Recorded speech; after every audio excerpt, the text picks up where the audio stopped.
இந்த வீடியோ பார்த்துட்டு இருக்க எல்லாருமே எப்படி இருக்கீங்க? எல்லாரும் நல்லா இருக்கீங்களா? நம்ம உலக நாயகன் கமல் சாரோட இந்தியன் 2 இந்த படத்துல இருந்து இப்போ ஒரு சூப்பரான அப்டேட் வந்து கிடைச்சிருக்கு. என்ன அப்படின்னா, இந்த இந்தியன் 2 இந்த படத்துக்கான எல்லா ஷூட்டிங்கும் இப்போ வந்து முடிச்சிட்டாங்க அப்படின்னு சொல்லிட்டு இந்த நியூஸ் இப்போ வந்து கிடைச்சிருக்கு. இதுக்கான ஒரு போட்டோவும் வந்து பாத்தீங்கன்னா சோஷியல் மீடியால வந்து ரிலீஸ் வந்து ஆயிருக்கு. இந்த இந்தியன் 2 படத்தை இந்த வருஷம் வந்து ரிலீஸ் வந்து பண்ண போறாங்க. இந்த படம் எப்படி இருக்க போகுது அப்படின்னு சொல்லிட்டு நம்ம வந்து வெயிட் பண்ணி பார்க்கலாம். அதுக்கப்புறமா வந்து நம்ம சூர்யா அண்ணாவோட ஃபேன்ஸுக்கெல்லாம் வந்து ஒரு சூப்பரான அப்டேட். என்ன அப்படின்னா, நம்ம சூர்யா அண்ணாவோட 43வது படத்துக்கான ஃபர்ஸ்ட் ரெக்கார்டிங்கே இப்போ வந்து ஸ்டார்ட் வந்து பண்ணிட்டாங்க. இந்த படத்துல நம்ம எல்லாரோட ஃபேவரட்டான தி வந்து பாத்தீங்கன்னா ஒரு பாட்டை வந்து பாட போறாங்க.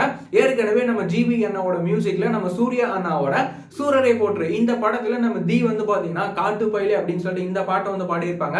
இந்த பாட்டு வந்து ரிலீஸ் ஆகிட்டு செமையா வந்து ஹிட் ஆயிருந்தது. இப்போ மறுபடியும் நம்ம ஜிவி அண்ணாவோட மியூசிக்ல நம்ம சூர்யா அண்ணாவோட 43வது படத்துல நம்ம தி வந்து ஒரு பாட்டை வந்து பாட போறாங்க. இந்த பாட்டு எப்படி இருக்க போகுது அப்படின்னு சொல்லிட்டு நம்ம வந்து வெயிட் பண்ணி கேட்கலாம். அது மட்டும் இல்லாம இந்த படத்துல நம்ம துல்கர் அண்ணா, அதுக்கப்புறம் வந்து நம்ம நஸ்ரி எல்லாம் அந்த படத்துல வந்து முக்கியமான ரோல்ல நடிக்கிறாங்க. நம்ம சூர்யா அண்ணாவோட 43வது படத்தை நம்ம சுதா மேம் வந்து டைரக்ட் வந்து பண்றாங்க. இந்த படத்துக்கான மத்த அப்டேட்லாம் வந்து கூடிய சீக்கிரமே இந்த வரும் அப்படின்னு சொல்லிட்டு நாம வந்து எதிர்பார்க்கலாம். இந்த மாதிரியான ரெகுலரான சினிமா அப்டேட்லாம் நீங்க தெரிஞ்சுக்கணும் அப்படின்னு நினைச்சீங்கன்னா இந்த சேனலை மறக்காம சப்ஸ்கிரைப் பண்ணிக்கோங்க. வேற ஏதாவது ஒரு நெகட்டிவ் வந்தது அப்படின்னா மறக்காம கமெண்ட்ல சொல்லுங்க.